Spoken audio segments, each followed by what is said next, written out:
Hi, I'm Dr. Conover, and today I want to give you guys an inside view into my new brain mechanics series. I'm putting together some groups that I formed based upon my individual treatment. It's going to rely on a brain perspective threaded through emotionality.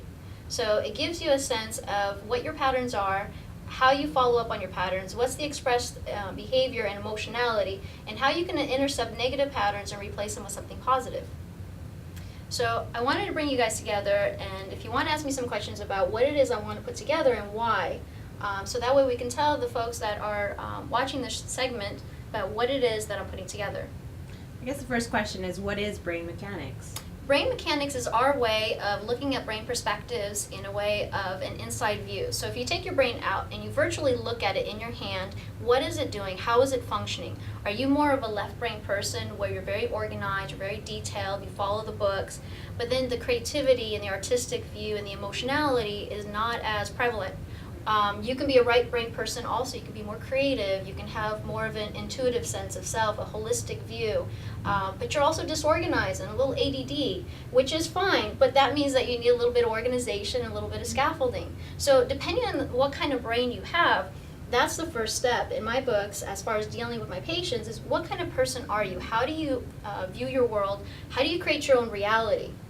So from that aspect, I've taken that individual sense and let's turn it into a group format so that way we can have more folks reflect upon that. And what kind of groups are you going to have? My first group is going to be about addiction.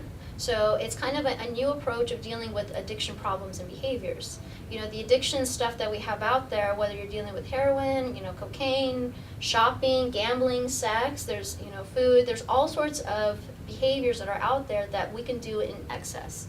So if there's anything pleasurable in our world, there's a potential of them running amok and ruining our lives, our relationships. What is the difference between a group and an individual therapy? How is it beneficial? I think the groups are going to be very beneficial where we see reflection from other people. I'm the person who reflects to the patient. So in individual treatment, I'm the person that's capturing your thoughts. We're looking at them. Let's see the expressed emotionality. Let's see what that leads to behavior. And then we circle into the loop. Where is your pattern? Where are you unconscious of creating kind of this pathway for yourself that doesn't lead you to good behaviors and good feelings? Mm-hmm. So having other people within a group setting, people can reflect to each other, which gives you a lot more information and knowledge.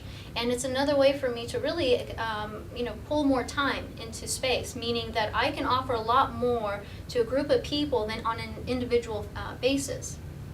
What? I was going to ask, exactly how are these groups going to work? How long is it going to be? Is there going to be a direction that you're going to focus on, or what? It's going to be 6 weeks, and I put together a good curriculum that when we meet, it's a dialogue based. So that means I'm not going to be lecturing at you. We're going to actually have a dialogue about what's going on. And it's going to be a closed group, meaning that there's only a limited amount of people I'm going to allow in the group, because when you have the group too big, you lose a sense of intimacy. And we're going to be talking about certain subject matter that people, may not feel comfortable divulging into a group of 20, 30, 40 people in a lecture hall. So it's going to be 6 weeks, 2-hour sessions, because my sessions do run 2 hours just even normally. And for me, that's not even enough time to give you as much as I want to offer you, but it saturates you enough for you to start thinking about the things that I want you to think about.